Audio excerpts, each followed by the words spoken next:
Juliet Harlan's fingers trembled as she signed the guest book at the gala, the pen slipping like a confession she couldn't voice.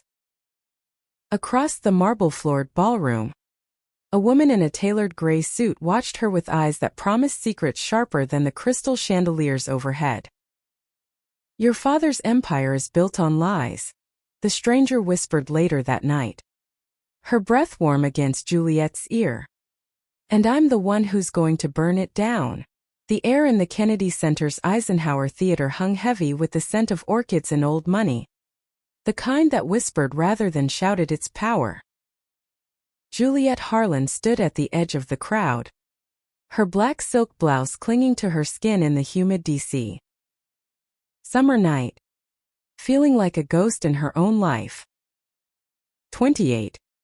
She was the senator's daughter, the polished accessory trotted out for fundraisers and photo ops, her smile a currency more valuable than gold in her father's endless campaign for re-election. But tonight, as strings swelled from the orchestra and donors clinked glasses filled with vintage champagne, something fractured inside her, a quiet rebellion that had been simmering since her mother's death 3 years prior, leaving Juliet adrift in a sea of policy briefings and hollow victories. She scanned the room out of habit, nodding at familiar faces, the lobbyists with their shark-like grins, the aides whispering into earpieces, her father, Senator Elias Harlan, holding court near the stage with his booming laugh that masked the steel beneath. He was a titan in the Senate, championing education reform by day and cutting backroom deals by night, his reputation as untouchable as the marble pillars supporting the theater's vaulted ceiling. Juliet had grown up in his shadow, first in the manicured suburbs of Arlington, then shuttled to elite boarding schools in New England, where she learned to bury her questions under layers of propriety. Questions like why her father never spoke of her mother's final days in that sterile Georgetown hospital, or why the family photos stopped at age 16. When Juliet first realized the ache in her chest wasn't for boys in Letterman jackets, but for the soft curve of a roommate's neck in the dormitory moonlight. A ripple moved through the crowd, and Juliet turned, her green eyes catching on a woman weaving toward the bar with the grace of someone who belonged nowhere and everywhere at once. She was in her early 30s, perhaps, with olive skin that glowed under the recessed lights, her dark hair cropped short and tousled as if she'd just stepped out of a rainstorm. The gray suit hugged her frame, not flashy, but cut sharp enough to draw the eye, paired with low-heeled boots that clicked softly against the floor. No jewelry, no fuss, just a faint scar tracing her left jawline, like a map to stories Juliet suddenly wanted to trace with her fingertips. The woman ordered a whiskey neat, her voice low and steady, laced with a faint southern drawl that placed her from somewhere warmer than this swampy capital. Juliet watched as she leaned against the bar, scanning the room with a predator's patience, her brown eyes lingering a beat too long on Senator Harlan.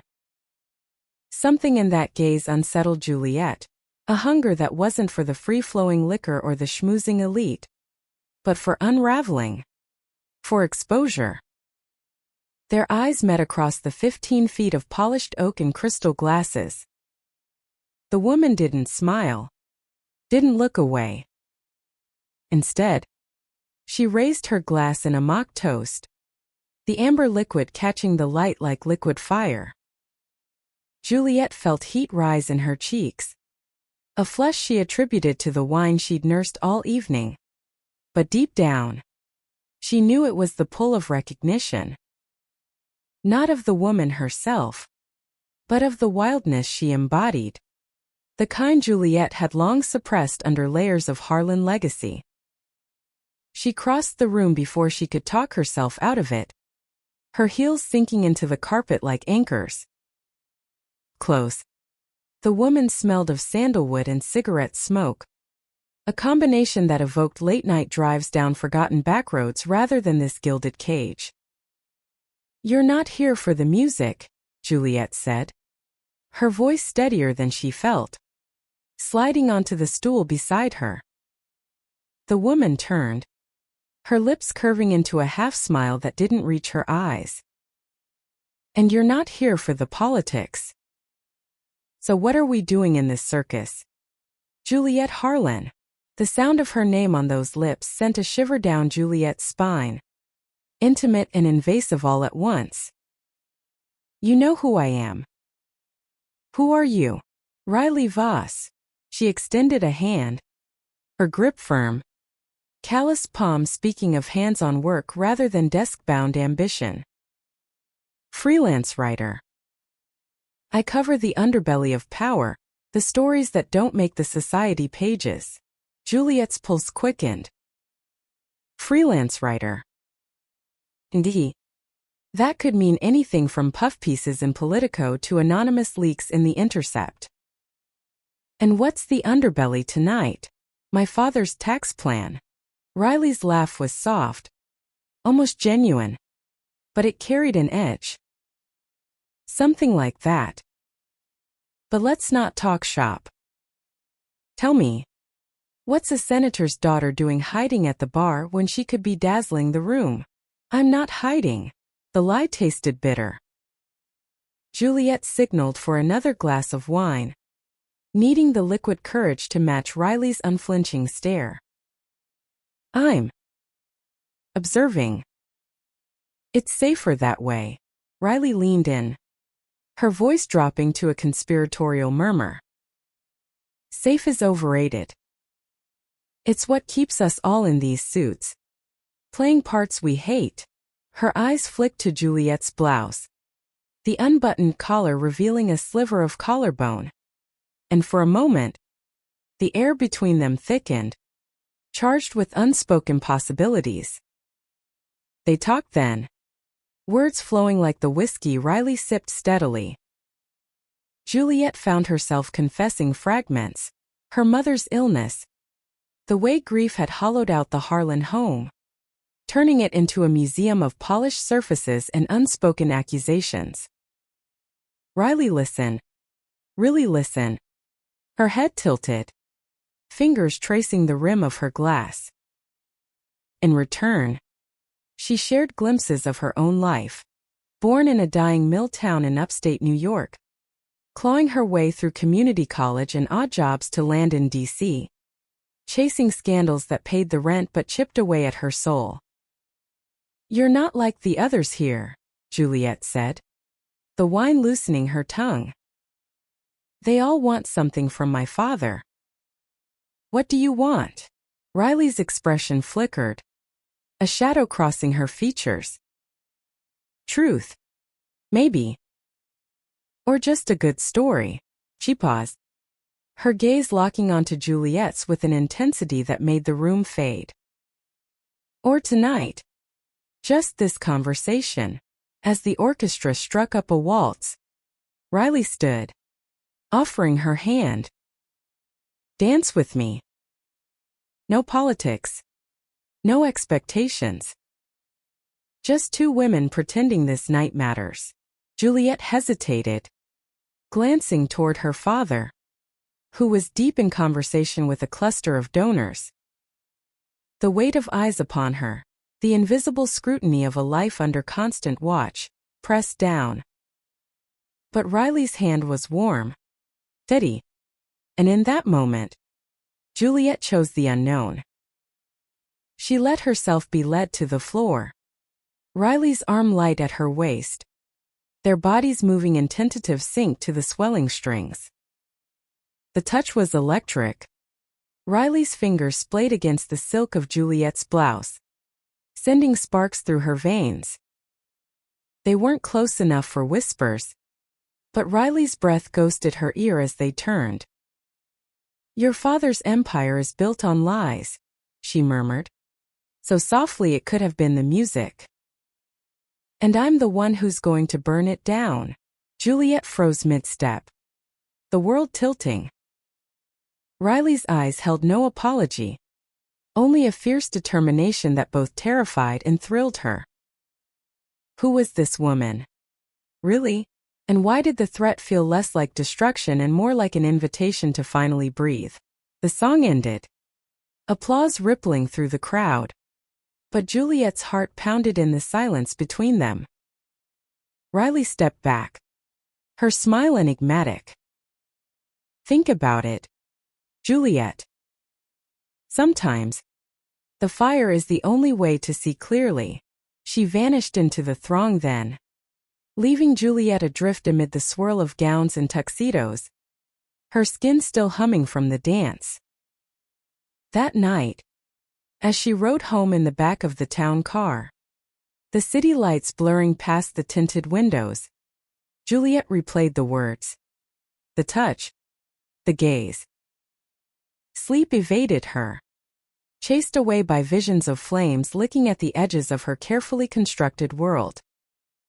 The next morning, sunlight slanted through the blinds of her DuPont Circle apartment, casting stripes across the duvet like bars of a cage. Juliet brewed coffee strong enough to jolt the dead, her mind replaying the gala in loops. Riley Voss. The name echoed, a puzzle piece that didn't fit. She pulled out her laptop, fingers flying over the keys, searching for traces. A few bylines in alternative weeklies, exposés on corporate lobbying, a piece on environmental cover-ups tied to political donors. Nothing directly linking to her father. Yet, her phone buzzed. A text from an unknown number. Coffee? The bean counter on U Street. 10 a.m. Juliet's breath caught. How had she gotten her number? Stalker? Or just resourceful? Either way, curiosity won. She dressed quickly, jeans that hugged her hips, a white tee tucked in, leather jacket against the autumn chill creeping into the air, and headed out. The streets alive with joggers and dog walkers. The pulse of D.C. thrumming underfoot. The bean counter was a hipster haven. Mismatched chairs and chalkboard menus advertising pour-overs from Ethiopian farms. Riley was already there, tucked in a corner booth, nursing a black coffee and scribbling in a worn notebook.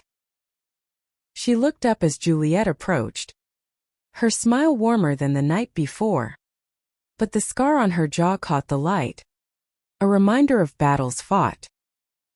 You came, Riley said, sliding a menu across. I wasn't sure you would. After my little bombshell. Juliet slid into the seat opposite, her knees brushing Riley's under the table, a spark she ignored. Or tried to. I'm not afraid of threats.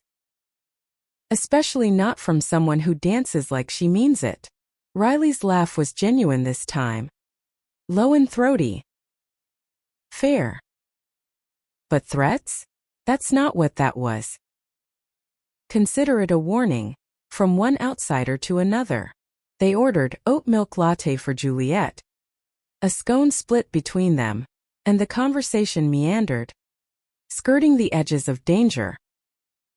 Riley spoke of her latest gig, a vague assignment on influence peddling in the Senate, her words careful but pointed. Juliet shared stories of campaign trails, the exhaustion of being the good daughter, the way her father's approval felt like sunlight after a storm rare and fleeting. As they talked, Juliet studied her, the way Riley's fingers drummed the table when politics surfaced, the faint lines around her eyes from too many late nights chasing leads. There was a rawness to her, a lesbian edge sharpened by years of navigating a world that still whispered slurs in boardrooms. Juliet felt it too. That shared undercurrent. The unspoken understanding that in rooms full of straight-laced power players, they were the anomalies. The ones who loved differently. Fiercely. By the time they parted, Riley pressing a napkin-scribbled number into Juliet's hand, their fingers lingering, the afternoon sun had warmed the sidewalks. This isn't over, Riley said, her voice soft. The story. Or us. Juliet walked home in a daze, the napkin burning in her pocket. The word hung, pregnant with possibility.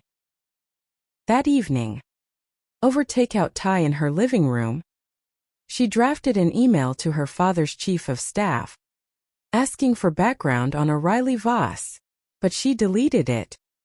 Heart racing. Not yet. For the first time in years, Juliet wanted to chase the fire, not flee it. Days blurred into a rhythm neither could resist. Coffee turned to walks along the tidal basin, where cherry blossoms had long fallen but the water still mirrored the monument's stoic gaze. Riley opened up in fragments, a bad breakup with a photojournalist who chased war zones over her. The thrill of her first byline exposing a corrupt councilman in Buffalo. Juliet confessed her own ghosts. The kiss with a college friend that ended in tears and expulsion threats. The therapy sessions where she learned to name her desire without shame. One evening, as dusk painted the sky in bruised purples, they sat on a bench near the Jefferson Memorial, Riley's head on Juliet's shoulder. "Your father's not who you think," Riley murmured, her hand finding Juliet's, intertwining fingers with a gentleness that belied her words. Juliet tensed. "What do you mean?" Riley pulled back, eyes searching. "There are files, Juliet. Donations funneled through shells. Favors for donors who shouldn't get them. I'm digging. And it's deep." The confession landed like a stone in still water. Juliet wanted to pull away, to defend the man who'd raised her alone after the cancer took her mother. But Riley's touch grounded her, a lifeline in the storm. "Why tell me?" she whispered. "Because you're not him." And because, Riley's voice trailed, her thumb brushing Juliet's knuckles. "Because this feels real." Their first kiss happened there, under the shadow of the memorial. Riley's lips soft and urgent against Juliet's, tasting of salt and unspoken fears. It was tentative at first. Question. Then deepening as hands cupped faces, bodies leaning in as if to merge. The world narrowed to the press of mouths, the hitch of breath, the way Riley's short hair tickled Juliet's forehead. When they broke apart, foreheads touching, Juliet whispered, "Don't ruin us." Riley's eyes darkened. "I won't. I promise." But promises in D.C. were as fragile as campaign pledges. And as Juliet lay awake that night, Riley's scent lingering on her sheets, she wondered if love could survive the truth. Weeks slipped by like pages in a novel Juliet couldn't put down, each chapter marked by stolen moments that built a world apart from the Harlan machine. Mornings began with texts, Riley's dry wit cutting through the fog of Juliet's alarm. Survived another briefing? Hero's medal incoming. Afternoons bled into evenings at hidden speakeasies in Shaw, where jazz hummed low and the bartenders didn't blink at two women sharing a booth, knees touching under scarred wood tables. Juliet's life, once a schedule of donor calls and policy roundtables, now pulsed with Riley's rhythm. She skipped a fundraiser once, claiming a migraine, and spent the evening instead at Riley's cramped Logan Circle walk-up, a space cluttered with dog-eared books on Watergate and framed prints of protest marches. They cooked pasta from scratch, Riley's hands flour-dusted as she kneaded dough. Juliet perched on the counter watching, mesmerized by the flex of forearms, the scar on her jaw catching the kitchen light. "You're domestic," Juliet teased, stealing a kiss that tasted of garlic and basil. Riley grinned, pinning her gently against the fridge. "Only for you. Most nights, it's takeout and deadlines." That night, They made love for the first time. Tentative explorations giving way to a hunger that scared them both. Riley's touch was reverent, mapping Juliet's body with lips and fingers as if committing it to memory. The curve of her hip, the sensitive spot below her ear, the way her breath hitched when hands slid lower. Juliet arched into it, years of restraint unraveling in gasps and whispers, their bodies entwining on sheets that smelled of thrift store lavender. Afterward, tangled in limbs and sweat-dampened fabric, Riley traced patterns on Juliet's stomach. "This is dangerous. You know," Juliet propped on an elbow, auburn hair spilling over her shoulder. "Love or the story?" "Both." Riley's voice was raw, vulnerability cracking her armor. "My editor's pushing hard. Sources are lining up emails, wire transfers. Your father's mixed up in something with energy lobbyists, greenwashing donations for tax breaks." The words landed heavy, but Juliet pushed them aside, focusing on the warmth of Riley's skin. "He wouldn't." "Not like that." Riley didn't argue, just pulled her closer. But doubt seated in Juliet's chest, a quiet erosion. Meanwhile, the Harlan campaign churned on. Senator Elias, silver-haired and charismatic, announced a new bill on affordable housing at a press conference in the Russell Building. Juliet at his side, smiling for the cameras. Offstage, his grip on her arm was iron. "Where were you last week? Donors noticed your absence." "Flu," she lied, the ease of it unsettling. "I'm fine now, Dad." He studied her, blue eyes piercing. "You're my secret weapon, Jules. Don't forget it." She nodded, but as she slipped away to a waiting cab, her phone buzzed. "Meet me at the Lincoln Memorial. Sunset. Bring your fire." The memorial steps were cool marble under the dying light, tourists thinning as shadows lengthened. Riley waited at the top, silhouetted against Lincoln's solemn gaze, a blanket and thermos in hand. "Picnic," she explained, spreading it out. No tables, no eavesdroppers. They ate cheese and grapes, wine from plastic cups, laughter echoing off the columns. Riley recounted a botched stakeout in her early days, hiding in bushes only to be chased by a raccoon. Juliet shared boarding school pranks, the time she and her roommate swapped the headmistress's salt shaker with sugar. As stars pricked the sky, conversation turned deeper. "What do you want?" "Really?" Riley asked, head in Juliet's lap, fingers toying with the loose thread on her jeans. Juliet gazed at the reflecting pool, its surface still as glass. "To matter. Not as the senator's daughter, but as me. To build something real, not just inherit it." Riley sat up, eyes intense. "You already do." To me.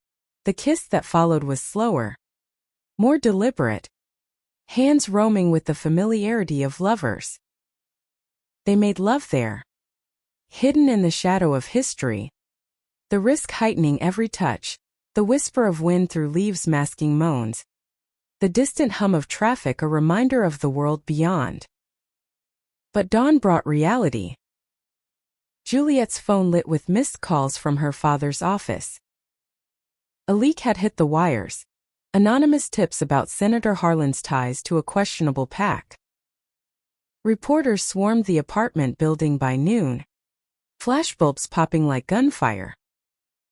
Riley called as Juliet dodged the press outside Whole Foods. "It's not me. I swear. But it's close to what I'm working on." Juliet's voice shook. "How close?" Pause. heavy as lead. Too close. I need to see you. Tonight. They met at a dive bar in Adams Morgan. Neon signs buzzing. The air thick with stale beer and regret. Riley slid into the booth. Face drawn. My source got spooked. Leaked partial docs to distract. But it's buying me time. Juliet's hands clenched around her untouched gin. Time for what? To destroy him. Riley reached across, covering her knuckles. To get the full truth. Jules. Listen, your father's not evil. But he's compromised. A donor. Victor Lang. Funneled money through offshore accounts for votes on drilling rights. If it breaks right, it could end his career. And mine. The words escape. Sharp. Riley flinched. I'd never hurt you, but doubt festered. That night, alone in her bed, Juliet scrolled through Riley's articles, each exposé a scalpel dissecting power. Was she just another story? A weigh-in.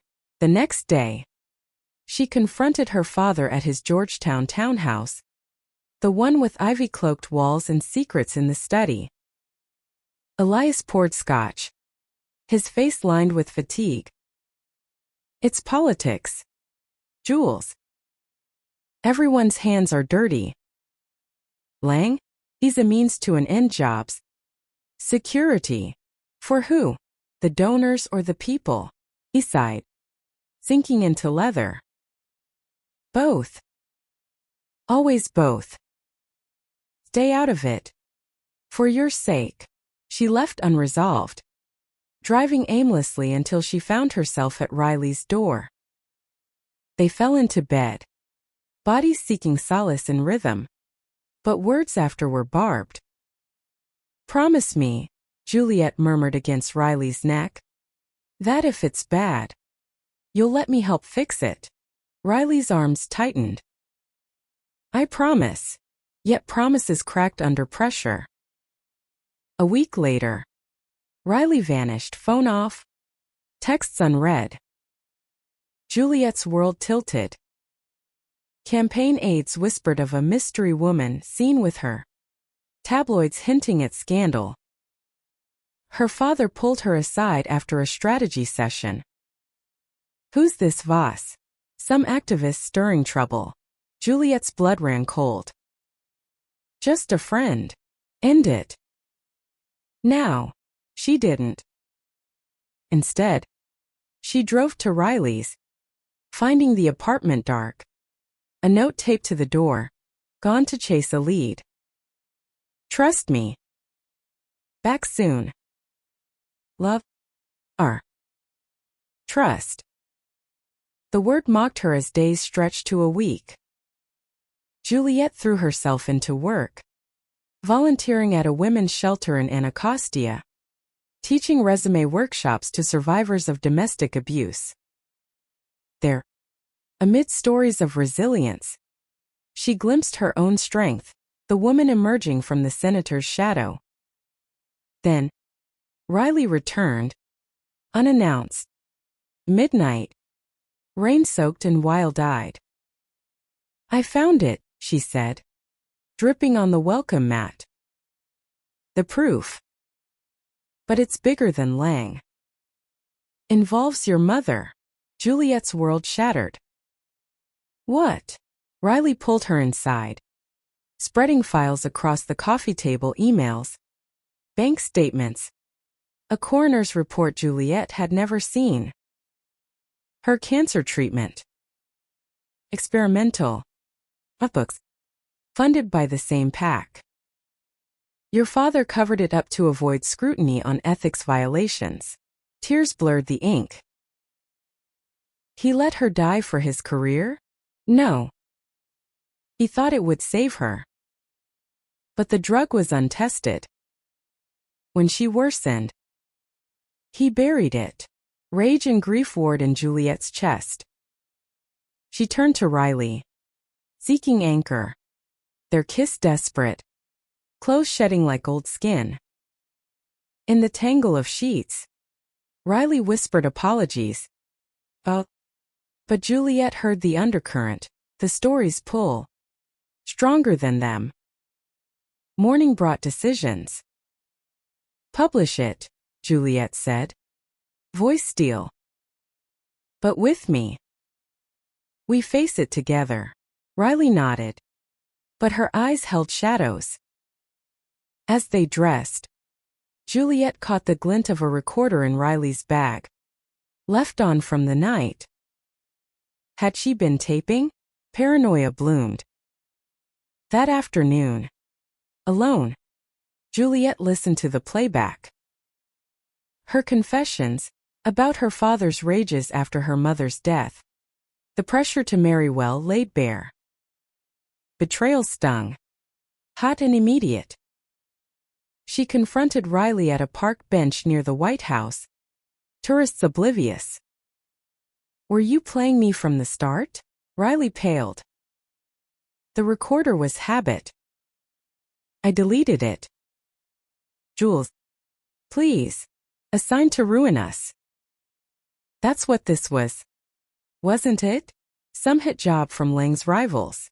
Riley's silence damned her. Not at first. But then. Yes. They approached me months ago. I said no. Until the gala. Until you. The admission gutted her. Juliet walked away. The city a blur. Heart fracturing like glass underfoot. The fallout unfolded in slow motion. A cascade of revelations that stripped Juliet bare. She returned to her apartment that evening. The space once a sanctuary now echoing with ghosts. Riley's forgotten scarf on the couch. The half-empty wine bottle from their last night. She curled on the floor.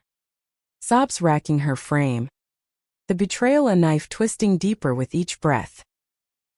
How much had been real? The dances. The whispers in the dark.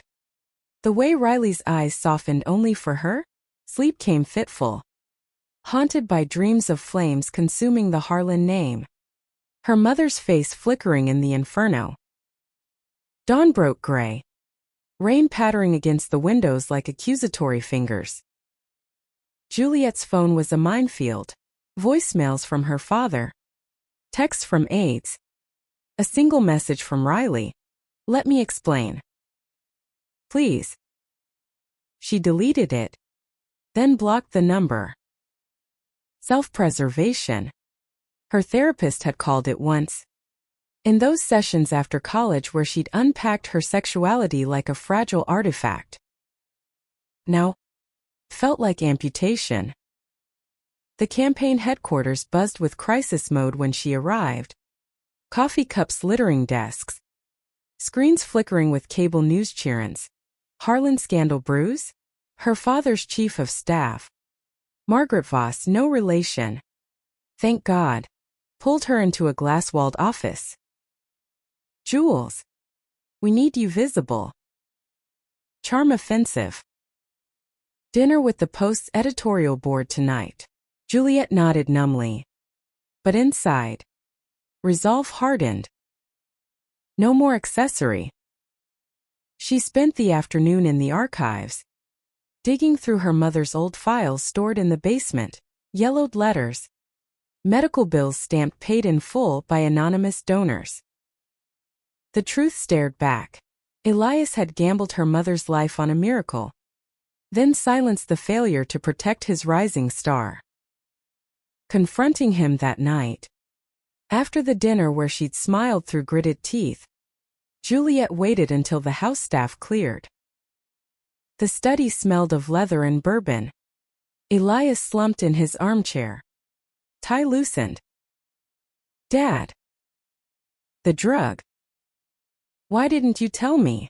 His face crumpled. Aging decades in seconds. It was mercy. Jules. She begged me to try. The pack had access cutting-edge stuff. When it failed. He trailed off, eyes distant. I couldn't let it define her end. Or mine. Mercy or cover-up? The words lashed out, sharper than intended. He flinched. Both. God help me. Both. And now this Voss woman, she's the leak. Isn't she? Stirring it up for clicks. Worse than the accusation was the truth beneath it. Juliet turned away. Throat tight. She's more than that. Was. Elias's hand on her shoulder was tentative. End it. Whatever it is. For us. She shrugged him off, fleeing to the garden, where magnolias drooped under the downpour. Alone with the rain, Juliet wept not just for the lie, but for the love she'd dared to claim, now poisoned. Days blurred into a haze of obligations, interviews where she defended her father with scripted grace, volunteer shifts at the shelter where women's stories mirrored her own fractures. There, amid circle discussions on boundaries, she found fleeting peace, the act of listening a balm. Riley's presence lingered like smoke. A package arrived midweek, the scarf, laundered, with a USB drive. No note. Juliet plugged it in. Heart pounding. Audio files, Riley's voice. Confessing to her editor, I can't run it. Not like this. She's collateral. And I love her. Tears pricked. Love. The word she'd clung to amid the deceit. But trust? Shattered.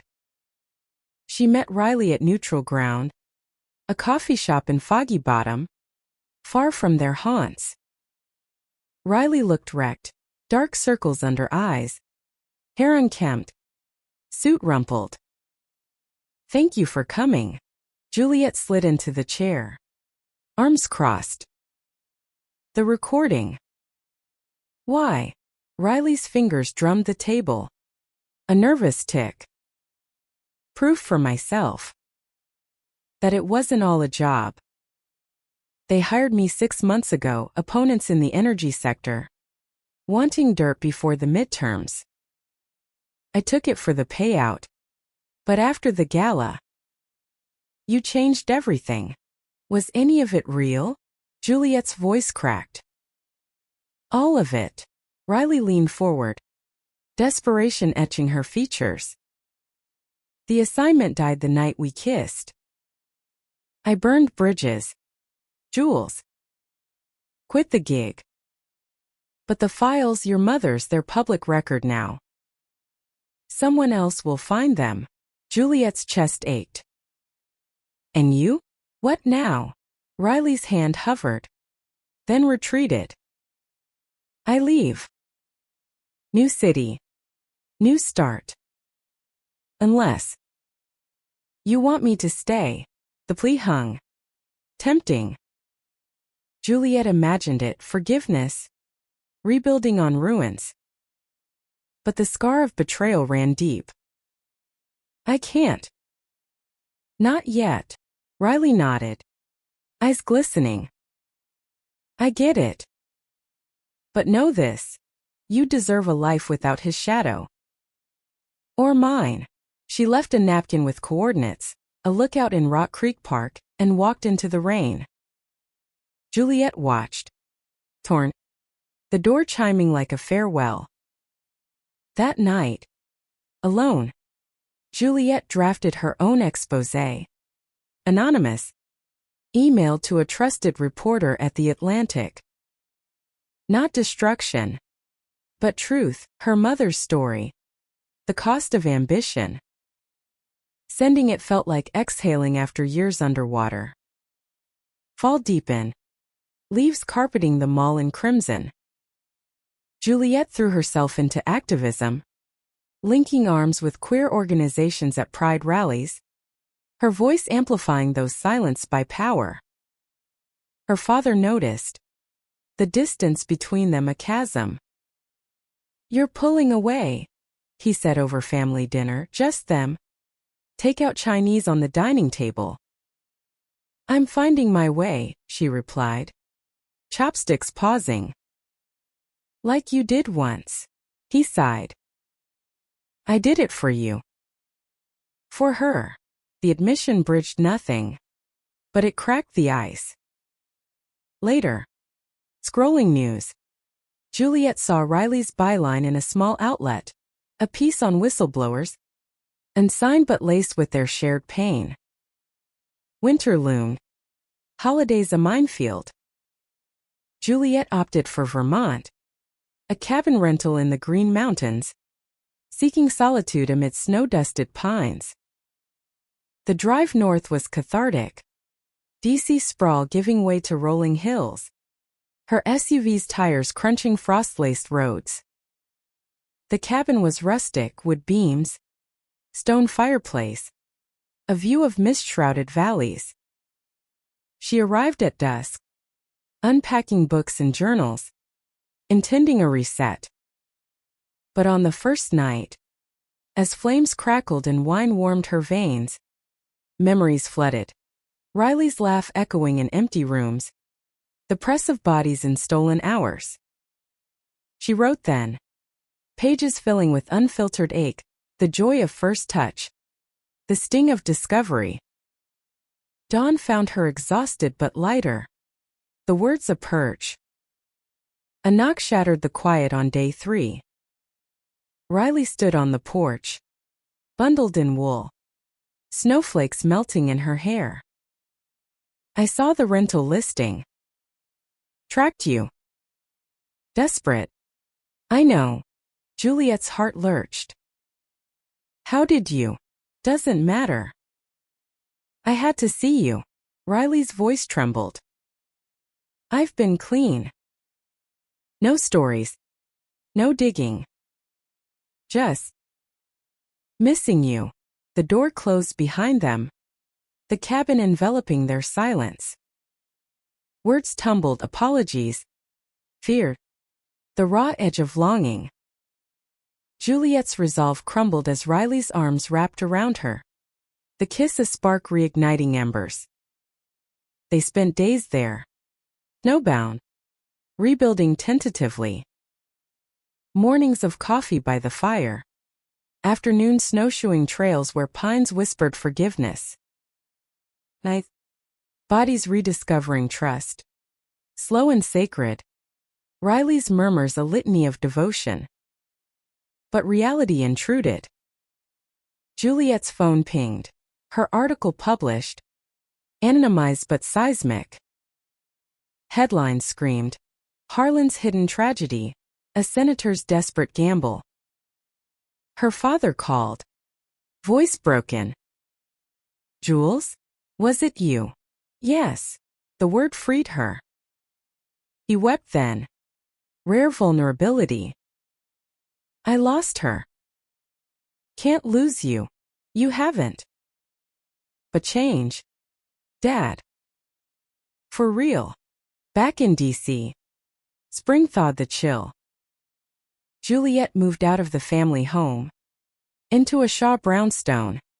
Walls painted sage. Bookshelves groaning. Riley followed. Subletting nearby. Their lives intertwining without cages. Yet shadows lingered. A threat arrived. An envelope at Riley's door. Anonymous. Drop the Harlan story. Or she pays. Riley paled. Showing Juliet. It's Lang. He knows. Fear coiled. But so did defiance. Together. They went to the FBI. Files in hand. Turning the tables. Investigations launched. Lang's empire the target now. Through it. Their love deepened. Dinners at Ethiopian spots in U Street. Lazy Sundays in bed reading poetry. Hands laced in quiet solidarity. Juliet came out publicly. A op-ed in the Post. Daughter of power. Woman of truth. Support flooded. Queer communities embracing her. Climax brewed at a Senate hearing. Elias testifying on ethics reform, his own bill. Born of reckoning. Juliet sat in the gallery, Riley's hand in hers under the bench. As he spoke of accountability, as finding hers, pride swelled.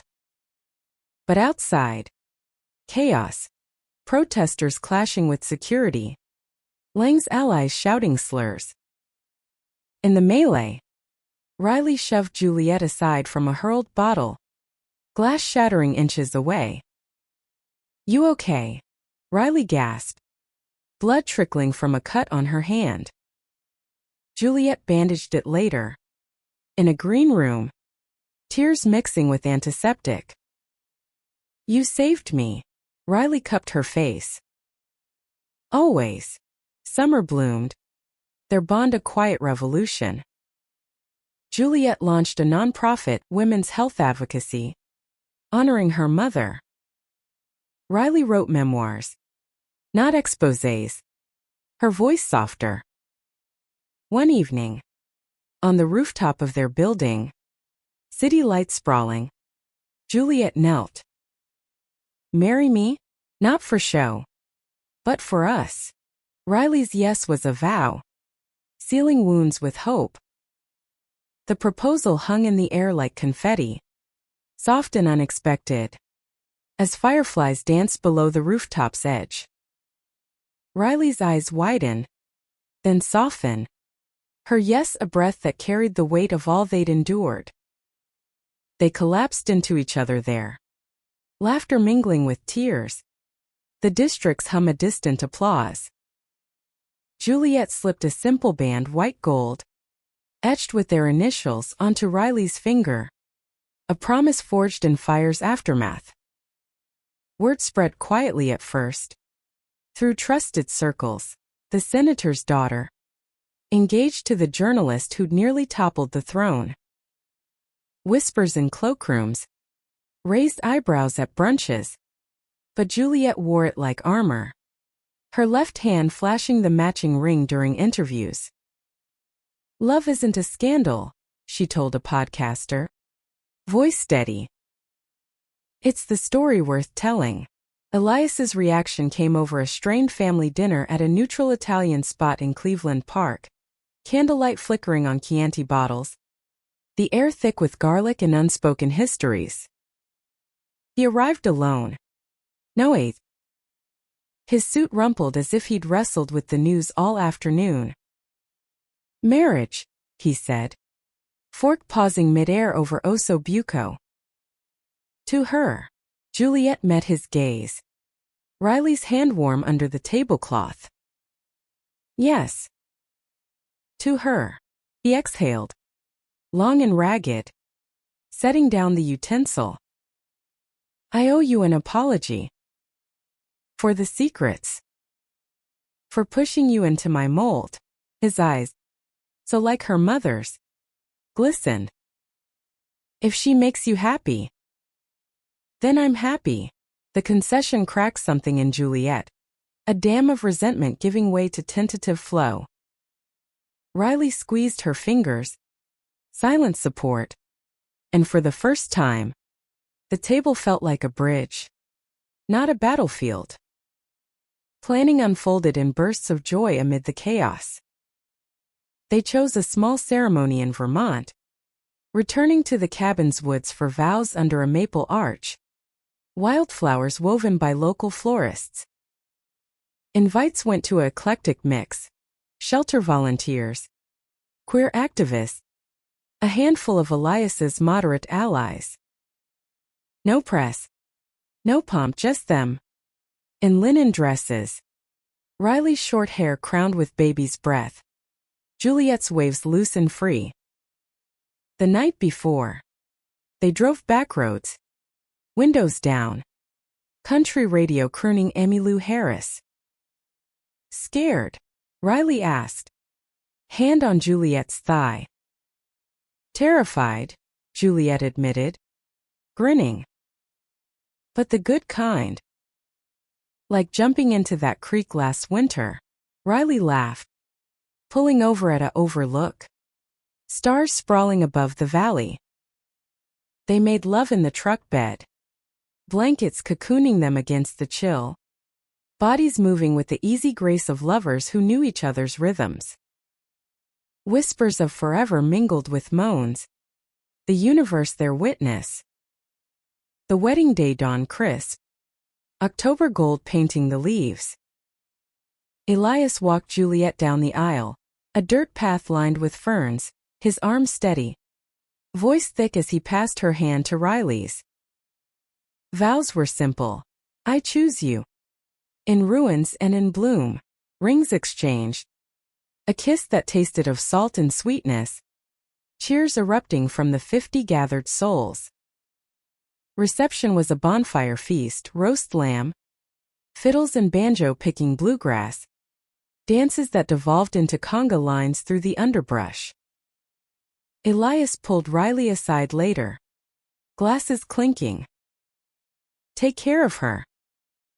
She's all I have left of her mother. Riley nodded. Earnest. I will. And thank you for seeing us. As embers died, Juliet and Riley slipped away to the cabin, the door clicking shut on the world. They undressed slowly, candlelight gilding skin, exploring as if anew, fingers tracing scars, lips mapping vows into flesh. Exhaustion claimed them tangled, dreams untroubled for the first time in years.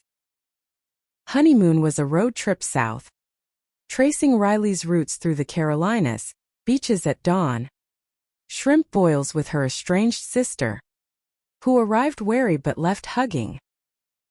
Juliet watched Riley heal old rifts, her own heart mending in tandem. Back in D.C., life settled into a new cadence. Juliet's nonprofit, Harlan Hope, gained traction, grants for experimental trials, transparency mandates for political funding. She keynoted at conferences, her voice a clarion for queer women in politics, stories of self-discovery resonating. Riley freelanced selectively, focusing on human interest profiles of activists, not takedowns. Their brownstone became a haven, herb garden on the fire escape, walls lined with photos, Vermont snow, Carolina sunsets, a candid of Elias laughing at a barbecue. But peace was fragile. Lang's trial loomed, 6 months out, subpoenas pulling at threads. One night, as snow flurried outside, a call came, an anonymous tip. Lang's lawyer offering a deal, drop testimony, or dig up dirt on Riley's past. Juliet found Riley in the kitchen, staring at her phone, face ashen. He knows about Buffalo. The arrest, protests gone wrong, resisting cops. They spun it as assault. Riley's voice broke. It was self-defense. Tear gas. Batons. I was 19. Juliet pulled her close, fury simmering. We fight it. Together. They hired a lawyer, a fierce dyke from Glad, prepping affidavits through sleepless nights. Publicly, Juliet rallied support, op-eds decrying weaponized smears, rallies outside the courthouse. Climax hit at the preliminary hearing, February's bite in the air. Lang, slick in pinstripes, sneered from the defense table as Riley took the stand, recounting the threats, the coercion. Cross-examination turned ugly, prosecutor twisting her youth, implying motive for fabrication. Juliet watched from the gallery, heart in throat, Elias beside her, hand gripping hers. When Riley faltered, voice cracking on the assault detail, Juliet's resolve peaked. She slipped out, calling allies senators, journalists leaking the smear tactics. By recess, headlines shifted, political hit job, Harlan allies expose smear campaign. Lang's deal crumbled, his empire teetering. After, in a courthouse cafe, Riley collapsed into Juliet, sobs muffled. I thought I'd lose you to this. Never. Juliet kissed her temple. We're unbreakable. Spring brought verdicts. Lang indicted. Reforms passing Elias's bill. Juliet testified before a House committee. Her words weaving personal loss into policy. My mother's death taught me secrecy kills. Let light in. Summer solstice. They hosted a garden party, queer friends, shelter families, Elias grilling burgers. As dusk fell, Riley pulled Juliet to the fire escape, city lights twinkling. 1 year, she murmured, nuzzling her neck. And forever to go. Juliet's hand splayed over Riley's abdomen. A secret shared, lead out. Talks of family adoption. Maybe. Or donor paths. Fall circled back. Anniversary in Vermont. The cabin. Now there's part-time. Welcomed with cider and quilts. They hiked to the overlook. Rings glinting. Vowing anew amid rustling leaves. Winter's Eve. News broke. Elias announced retirement, endorsing a progressive successor. Time for you to lead, he told Juliet over eggnog. I's proud. She did. In ways small and vast, board seats, mentorships, a book contract for her memoir. Riley's followed. Their stories entwined. One quiet night, snow blanketing the brownstone, they lay abed, limbs entangled. Regrets, Riley whispered. Juliet traced her scar. None. You saved me from him. From myself. Riley's kiss was tender. We saved each other. In that cocoon. Love's quiet power hummed, human. Flawed. Enduring. The world outside spun its webs. But here, they were whole. As the first anniversary approached, Juliet found herself reflecting on the woman she'd been before Riley, the porcelain figure posed for snapshots, her laughter a performance, her desires tucked away like forbidden letters in a drawer. Now, at 29, she moved through D.C. with a stride that turned heads not for her lineage, but for the fire in her eyes, the unapologetic hold of Riley's hand in crowded metros. The brownstone on S Street buzzed with life. Morning runs along Meridian Hill Park. Evenings debating headlines over homemade falafel. Nights where sleep came secondary to the slow unraveling of each other. Harlan Hope flourished. Its offices in a renovated row house near Howard University. Walls papered with thank you notes from women whose treatments it funded. Juliet led with empathy born of loss. Her TEDx talk, Shadows of Power, When Politics Steals Lives, going viral. Invitations flooding from campuses to Capitol Hill. Yet success carried undercurrents, old allies distanced, whispering of her radical turn, while new ones tested loyalties. Riley navigated her own evolution. Freelance turned to a staff gig at a nonprofit watchdog. Her bylines now profiles of resilience. A trans nurse fighting hospital biases. A Latina organizer bridging divides. The scar on her jaw seemed less stark in profile photos, softened by the peace of purpose. But ghosts lingered, nights when old contacts called with one last scoop, temptation she shared with Juliet over chamomile tea. Hands clasped against the pull. Their shared life deepened in domestic rhythms. Weekends at farmers' markets in Bloomingdale. Haggling over heirloom tomatoes, lazy brunches at busboys and poets, dissecting poetry slams. Intimacy evolved too, less frantic, more exploratory. Riley's fingers learning the map of Juliet's freckles. Juliet's lips tracing the tattoo Riley revealed one humid night. A small compass on her ribcage, inked after buffalo, pointing north to better days. Elias's retirement reshaped family ties. He decamped to a condo overlooking Rock Creek, filling days with fly fishing trips to Montana and board seats for clean energy.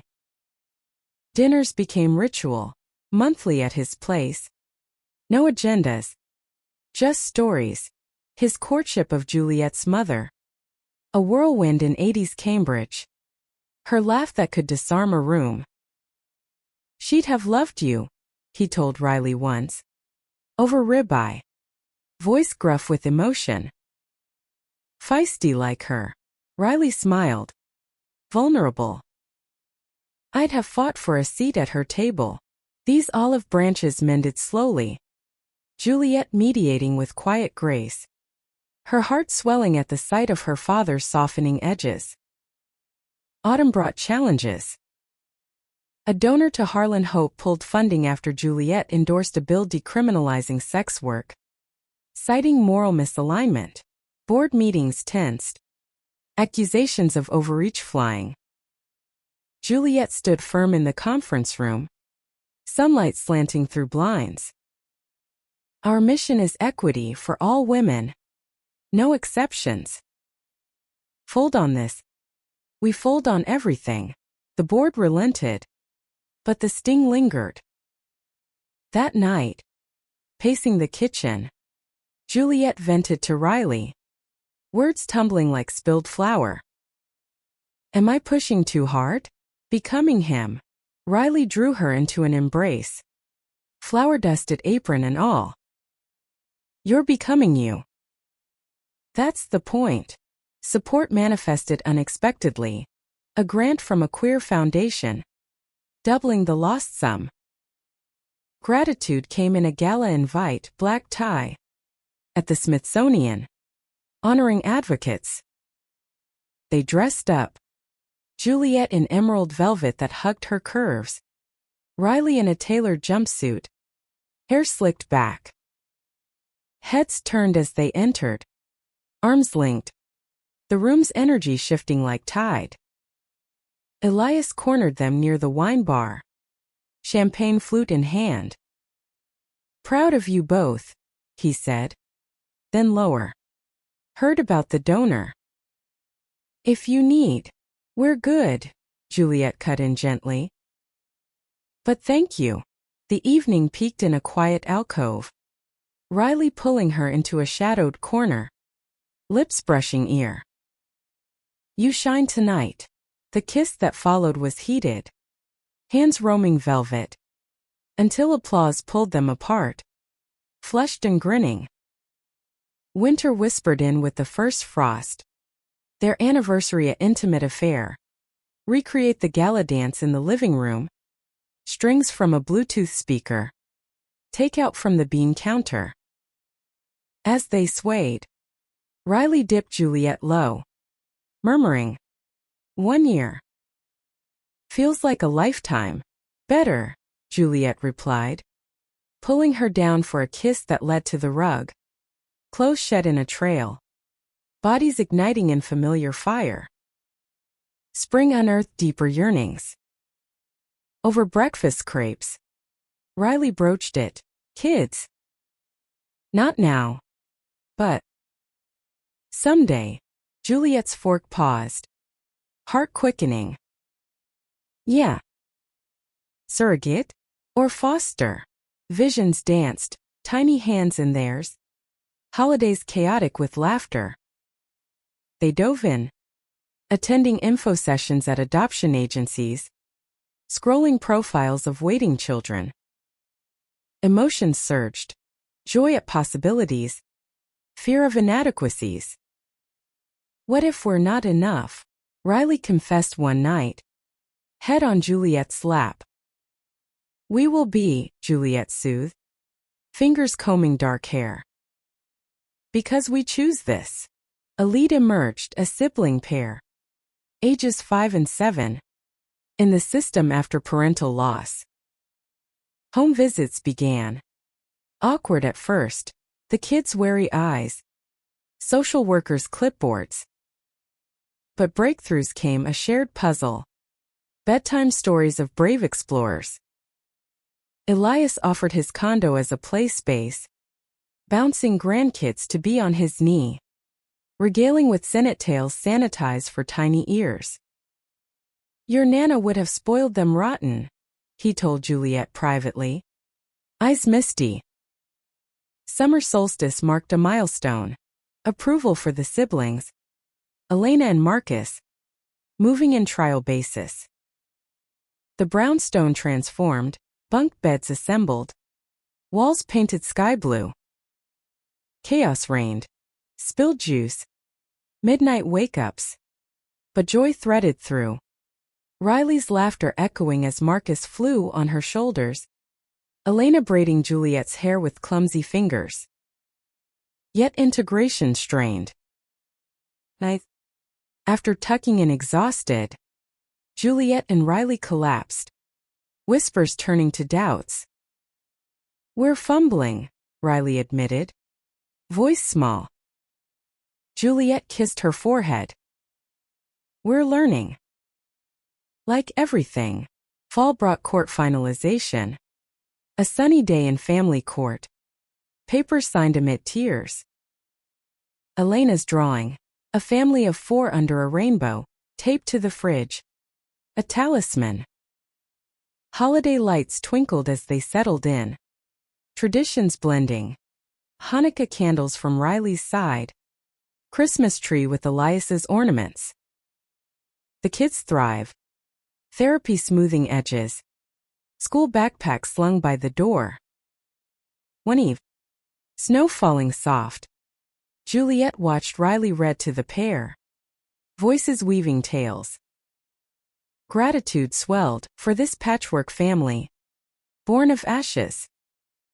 But life layered complexities. A Harlan Hope expansion sparked backlash. Pro-life groups picketing. Mail threats. Juliet fortified security. But fear seeped in.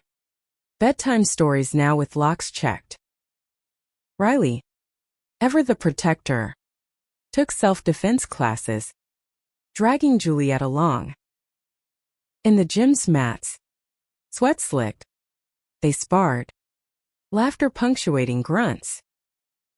You're fierce, Riley panted, pinning her.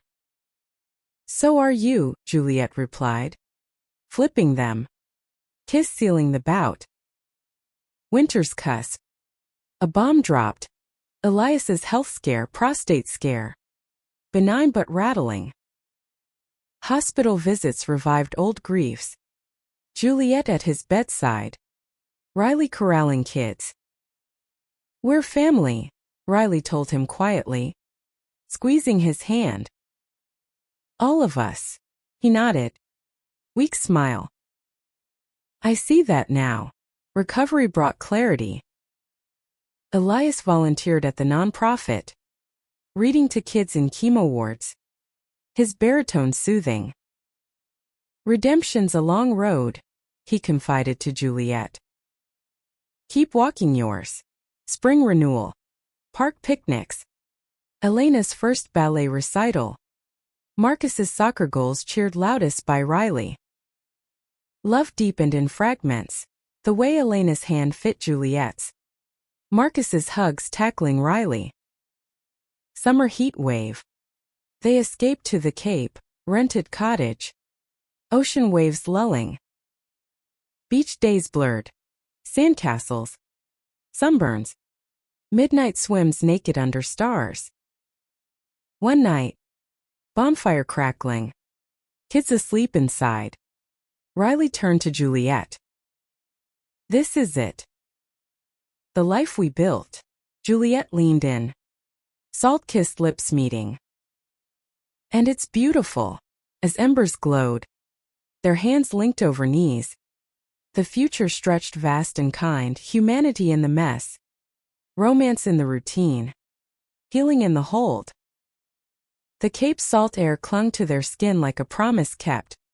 The cottage's screened porch a sanctuary where mornings unfolded slow and sweet. Elena, now 6, chased waves with a bucket, her giggles piercing the roar, while Marcus buried Riley up to her neck in sand, declaring her a mermaid queen.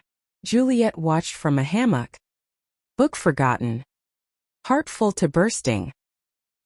This was the dream manifested, messy, loud, utterly theirs. Back in D.C., August humidity pressed like an unwanted guest. But the brownstone hummed with back-to-school energy, lunchbox labels, permission slips, first-day photos in starched uniforms. Juliet juggled board meetings with carpools, her planner a battlefield of color-coded inks. Harlan Hope's annual gala loomed, a black tie affair at the National Portrait Gallery, proceeds funding a new clinic in Anacostia. Riley dove into parenting with a zeal that surprised even her. Volunteering as room mom, her jumpsuit swapped for PDA jeans. "Who am I?" she joked one evening, scrubbing marker from Marcus's cheek. "Our hero," Juliet replied, pulling her into a flower-dusted kiss amid dinner prep. Elias's presence grew constant, his retirement yielding grandparent duties, museum trips to the air and space, ice cream bribes post-bedtime. "Spoil 'em while I can," he'd say, winking. But his eyes held a softness, amends woven into every outing. September brought ripples. A journalist resurfaced, old rival of Riley's, sniffing for the real Harlan story, implying undue influence. Queer agenda. Call Spike. Voicemails laced with insinuation. Juliet fielded them coolly, but privately. Anxiety gnawed. "They're painting us as puppets," she vented to Riley over wine. "Kids, I bet." Riley's jaw set. "Let them. We've got receipts, years of work," they countered with transparency. A podcast series, Juliet interviewing survivors, Riley producing. Episodes dropped like stones in still water. Waves of support crashing back, donations up, invites pouring. October's chill heralded harvest festivals. Pumpkin patches in Maryland where Elena carved jack-o'-lanterns with tongue-out focus. Marcus sword-fighting hay bales. Costumes that year. Juliet as a pirate queen. Riley her swashbuckling first mate. Kids as mini versions. Trick or treat yielded pillowcases heavy with loot. The neighborhood's rainbow flags a welcoming chorus. Deeper currents stirred as holidays neared. Thanksgiving at Elias's. Tables groaning with turkey and fixings. Toasts to new beginnings. Elena's prayer. For family. Even the goofy ones. Drew laughs. Marcus's dramatic turkey gobble sealing joy. But December whispered warnings. A clinic vandalized, windows smashed. Slurs spray-painted. Police reports filed. But Juliet's sleep fractured. Nightmares of hands snatching the kids. Riley installed cameras. Her vigilance a shield. But tension threaded their nights. Love-making urgent. Seeking reassurance in skin. Counseling helped. A family therapist in a cozy office near DuPont Circle. Puppets for the kids. Talk for the adults. Boundaries, the doc urged. Protect the village without fortifying the walls. New Year dawned with resolutions. Date nights revived. A weekend getaway sans children at a B&B in the Shenandoah. Mountains enveloped them. Hikes to waterfalls where they skinny dipped. Water shocking and alive. Evenings in clawfoot tubs. Bubbles and bubbles of conversation. Dreams of expanding the nonprofit. Riley's novel outline on queer journalists. Spring bloom defiant. Cherry blossoms defiant against late frosts. Elena's dance recital. Toolsworld. Brought tears. Marcus's science fair volcano erupted spectacularly. Riley filming with proud shakes. Juliet's book launch From Shadows to Light. Packed a Georgetown bookstore. Riley emceeing. Elias in the front row. Summer's heat tested again. A lawsuit from a former donor. Alleging mismanagement baseless, but draining. Court dates clashed with camp drop-offs. Stress-etching lines. One sweltering night. After a deposition, Juliet snapped at Riley over forgotten dry cleaning. Words sharp as humidity. Silence followed. Heavy. They retreated to the porch. Fans whirring. Iced tea sweating. "I'm sorry," Juliet started. Riley waved it off. "We're afraid." Both. Forgiveness came in vulnerability. Riley admitting imposter syndrome in parenting. Juliet confessing fear of losing momentum. They recommitted weekly check-ins. No kids' massages. A pact to lean without breaking. Fall foliage mirrored inner shifts. School conferences praised the kids' progress. Elena's stories blooming. Marcus's math soaring. Family therapy tapered. Trust rebuilt. November elections loomed. Elias campaigning for his successor, a young Latina rep. Progressive firebrand. Juliet stumped with her. Speeches on equity. Riley handling logistics. Victory night. Confetti rained in a hotel ballroom. Toasts to the next generation. Winter solstice. They strung lights in the brownstone. Kids directing with bossy glee. A quiet moment amid chaos. Riley pulling Juliet to the attic. A box unearthed. Letters from her mother. Found in Elias's attic perch. "Read them," he urged. "She wrote to you." Words flowed like balm. Advice on love. Warnings on power. Pride in the daughter she'd never fully know. Tears wet the pages. But healing followed. Spring's renewal. Clinic reopened stronger. Vandals prosecuted. Juliet keynote at a women's march. Riley beside. Kids waving signs. Summer road trip west. Yellowstone's geysers. Kids are mirroring theirs. Around a campfire. Stories swapped. Riley's Milltown youth. Juliet's boarding school rebellions. Elias's tales via phone. One dusk. As bison grazed distant, Juliet turned to Riley. "This chaos, it's our masterpiece." Riley's kiss agreed. Stars wheeling above. As leaves turned again. Life layered richer. Elena's piano lessons. Marcus's chess club. Date nights at jazz dens. Challenges came: school bullies for the kids. Funding dips for the nonprofit, but they met them woven tight. Loved the thread. One crisp eve. Balcony perch. City aglow. Riley murmured. 10 years from now? Juliet smiled. More of this. Deeper roots. Humanity in the hustle. Romance in the resilience. Their story a testament. Love? Once kindled in deceit. Now a steady flame. Years folded like chapters in a well-loved book. Each turning richer. More textured. By 35. Juliet Harlanvoss had shed the senator's shadow entirely. Her name synonymous with advocacy. Not aristocracy. Harlan Hope spanned 3 cities now: D.C., Philly, Atlanta. Clinics humming with hope. Women walking out with plans, not just prescriptions. Her second book, Roots of Resilience, topped indie lists. Forewords penned by Elena and Marcus, now preteens with opinions as sharp as their mother's wit. Riley, 38, had carved her niche as an essayist, her collection Unseen Hands earning quiet acclaim, vignettes of quiet revolutions.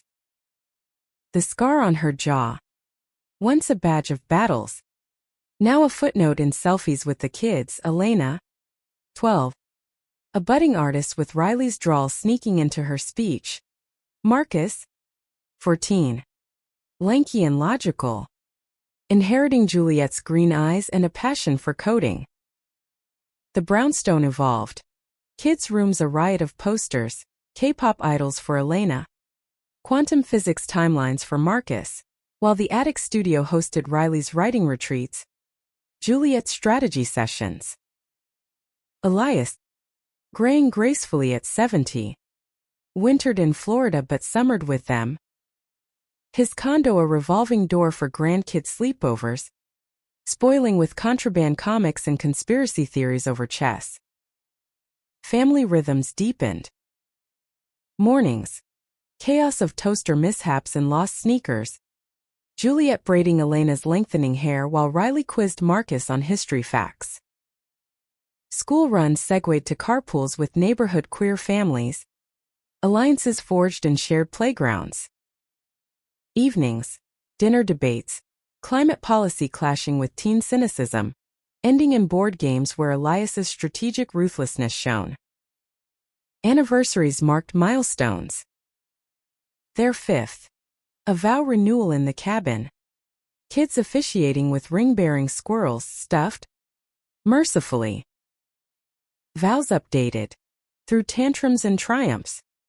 I choose us. Honeymoon redux. Iceland's hot springs. Northern lights dancing as they soaked. Bodies steaming in midnight glow. Challenges evolved too. Elena's coming out at 11, a quiet talk over ice cream. Like you too, brought tears and tutorials on safe dating apps. Marcus grappled with identity, questioning gender norms in therapy. Riley and Juliet holding space without blueprints. We're navigating blind, Riley confessed post-session. But together, Juliet affirmed, their embrace a compass. Professional tempests brewed. A Harlan Hope merger with a national org sparked infighting, board resignations, donor flight. Juliet mediated late nights. Voice hoarse. Emerging battle-worn but victorious. Riley's book tour clashed with a custody scare. An ex-foster parent's challenge. Baseless but bruising. Court victories came hard-won. Hugs tighter after. Yet joys outweighed. Elena's mural in the clinic lobby. Vibrant strokes of diverse women. Marcus's app for tracking medical trials. Pitched at a youth hackathon. Elias's memoir. Ghosted by Riley. A bestseller revealing warts and all Washington. Holidays layered traditions. Passover seders blending Riley's lapsed Jewish roots with Harlan carols. Kids leading Esmeralda's rituals at bonfires. One Christmas. Snow rare and thick. They built forts in the yard. Snowball wars escalating to truces sealed with hot cocoa. Spring always renewed. Cherry blossoms with picnics. Elena sketching petals. Marcus calculating bloom math. Juliet's annual retreat. Women leaders in the cabin. Fireside circles unspooling ambitions. Summer escapes varied, Glacier National Park 1 year. Grizzlies distant. Oaxaca the next. Mole lessons and market haggling. Nights under foreign stars. Kids' tents nearby. Riley and Juliet slipped away for whispers. Hands rediscovering in tinted shadows. Fall's harvest. Back-to-school nerves. Parent-teacher mixers where Juliet networked subtly. Riley charmed with dad jokes. Thanksgiving marathons, turkey from Elias. Lax from Riley. Elena's vegan twist. Winter's hush brought introspection. New Year's. Atop the Washington Monument, private access via Juliet's contacts, fireworks bursting as they clink thermoses. Ages from now, Riley mused. What legacy? Juliet leaned in. Love that lasts. Kids who change worlds. Decades cusp. A curveball.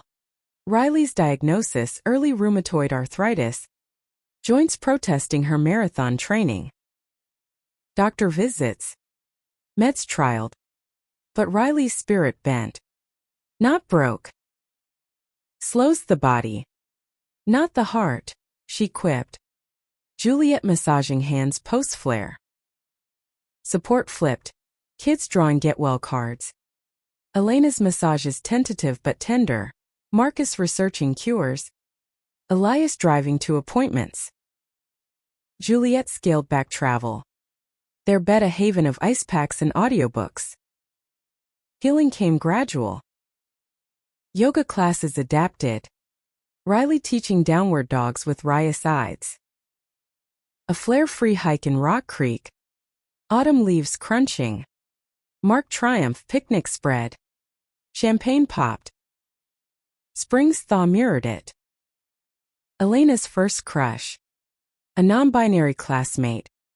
Navigated with family councils. Marcus's robotics win. Trophy gleaming.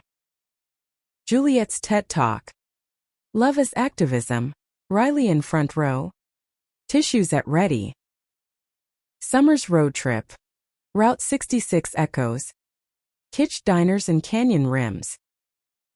One sunset at Grand Canyon. Vast and humbling. Riley turned to Juliet. We climbed this, metaphors and all. Laughter echoed. Kids groaning at mom's sap. Fall deep in bonds. School plays. Elena as Juliet, irony noted. Marcus tech directing. Halloween haunts. Haunted house builds in the basement. Screams and candy highs. Winter solstice. Light strung. Riley penned a letter. To my wife, Anchor. Fire. Home. Read by firelight. It unraveled Juliet. Vows renewed in tears. Years wove on. Teens testing wings. Elena's art school applications. Marcus's internships. Empty nest loomed. But they prepped with adventures. Paris for Riley's book fest. Tokyo for Juliet's conference. Stolen moments in cafes. Jet-lagged kisses. Elias's 80th. A low-key bash in the brownstone. Toast to longevity. To daughters who teach fathers, he said. Arm around Juliet. Challenges persisted. Funding crunches. Teen heartbreaks but resilience rooted deep. One stormy night. Power out. Family huddled with board games. Candles flickering. Juliet marveled, the wealth of it. As snow melted to spring, a new chapter beckoned. Grandchildren? Or global expansions? Whatever. Hand in hand. Their love. Once a spark in scandal. Now a hearth warming. Enduring. Profoundly human. Decades unfurled like a tapestry. Threads of joy and sorrow interlacing into a pattern only hindsight reveals as beautiful. Juliet, 52. Carried the years with elegance earned. Not inherited. Silver threading her auburn waves. Green eyes crinkled at corners from laughter more than tears. Harlan Hope had burgeoned into a national force. Satellites in 10 states. Her role as founder emeritus allowing mentorship from a waterfront home in Alexandria, Virginia. Glass walls overlooking the Potomac. A studio for writing her third book. Reflections on legacy. Riley, 55. Moved with a deliberate grace. Arthritis managed by Tai Chi and tech aids. Her essays now syndicated. A podcast voices unearthed amplifying marginalized makers. The scar on her jaw, faded to a whisper, matched the lines of a life richly lived, short hair gone fully gray, styled in a pixie that framed her still sharp gaze. The kids, young adults now, had flown the nest with flair. Elena, 29, thrived as a muralist in Brooklyn, her walls speaking for climate refugees, partner a poet with tattooed verses. Visits brought gallery openings, brunches where stories swapped like heirlooms. Marcus, 31, engineered AI for equitable healthcare in Seattle, wife a software ethicist, their toddler son named Elias. In honor, video calling weekly with block towers and Babel. The S Street brownstone sold to a young queer couple. Proceeds seating scholarships. Their Alexandria haven blended old and new. Elias's chess set on the mantle. Elena's childhood drawings framed. A guest room for grandkid weekends. Little Elias's energy a whirlwind of Lego and lore. Elias Harlan, 87. Wintered in assisted living near them. Summers at the cabin now co-owned with the kids. Frailty crept, but spirit endured. Visits filled with war stories retold. Hands trembling but eyes alight. You gave me back my girl, he'd tell Riley. Voice gravel. And more. Family gatherings anchored them. Thanksgivings rotated Brooklyn brownstones. Seattle lofts. Alexandria docks with crab boils. Christmases in Vermont. Snowshoeing to the overlook. Toasting ghosts and gains. Birthdays layered. Juliet's 50th a surprise jazz cruise on the river. Riley's serenade a husky rendition of At Last. Grandparenting redefined joy. Little Elias's first steps in the Alexandria garden. Juliet and Riley on hands and knees. Cheers echoing. Sleepovers brimmed with fort builds and fairy tales. Riley's compass tattoo a magic map for treasure hunts. Challenges came softer now, weathered by time. Riley's flares, managed with humor and hydrotherapy. Juliet's empty nest pangs, eased by adjunct teaching at Georgetown. Queer-lit seminars buzzing with undergrad fire. A scare with Elias, hip fracture from a fall, rallied them. Hospital vigils turning to rehab charades. His recovery a victory lap. Professional capstones crowned. Juliet's honorary doctorate from Yale. Hooding ceremony with family cheering. Riley's MacArthur grant. Genius funds fueling a documentary on investigative forebears. Travel beckon freer. Machu's misty ruins. Hand-in-hand hikes. Santorini sunsets. Ouzo toast to endurance. One Italian villa stay. Olives groaning.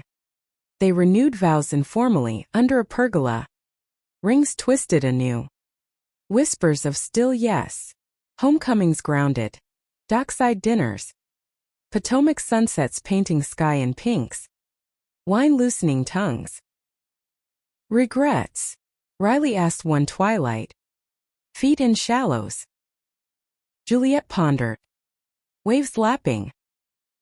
None worth keeping. You. Riley's smile crinkled. Chasing you was the best plot twist. Aging's honesty emerged. Menopause for Juliet. Hot flashes joked as personal summers. Riley's knee scopes. Recovery walks with canes that became fashion statements. Intimacy adapted slower.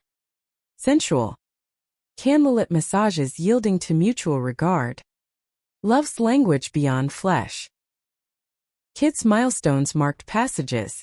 Elena's wedding in a Brooklyn loft. Murals framing vows. Marcus's tenure track. Little Elias ringbearer in tiny tucks. Grandkids multiplied. A girl for Marcus. Niece to spoil. Elias's 90th loomed, but decline quickened. Spring visit. Alexandria Hospice. He gathered them kids. Grands. Riley and Juliet at bedside. I was wrong about power, he rasped. Hand in Juliet's. It's this. Love's quiet empire. He slipped away at dawn. Potomac mist rising. Family woven tight in grief's embrace. Funeral simple Arlington. Eulogies by all, Juliet's on redemption. Riley's on unlikely allies. Cabin scattering of ashes. Under maples he'd planted. Mourning softened to memory. A Harlan Hope wing named for him, ethics in action his legacy reframed. Years flowed. 60s brought Juliet to board chairs. Riley to emeritus status. Podcast archived. Grandkids school plays. College sends-offs, Elias's engineering degree. Niece's poetry slam. 70s dawn gentle. Alexandria home adapted ramps. Railings but spirit soared. Volunteer storytelling at shelters. Riley's tales captivating. Juliet's prompts drawing out dreams. One autumn. Health faltered. Riley's heart murmur. Juliet's cataract blur. Consults. Meant. But quality held. Porch rockers. Audiobooks of their use. Hands clasped against time's tide. Elena and Marcus visited often. Broods in tow. Laughter filling rooms. You two icons, Elena teased. Sketching them entwined. Winter's end. Riley weakened. Hospital pale but peaceful. Juliet at side. Kids rotating. Grandkids peeking. Our story, Riley whispered. Fingers laced. Beautiful tragedy? Juliet kissed knuckles. Beautiful life. Riley slipped at equinox. Spring budding. Potomac blooming. Grief hollowed. But Juliet filled it with motion. Memoir co-written in her voice. Flames we tended. Readings packed. Proceeds to causes. Year solo. Juliet gardened fiercely. Cabin weekends with family. Doc sunset solo but shared in memory. 90s crept. Body slowing. But mind sharp letters to grandkids. Advice on love's risks. Final spring. Alexandria porch. Potomac silver. Family gathered. Enough, she murmured. Eyes on horizon. Release came soft. Riley's compass guiding. Legacy lingered. Clinics thriving. Books dog-eared. Love's echo in every union sparked. A beautiful tragedy. Yes, but laced with light. Human to the core. Lingering like a lover's breath.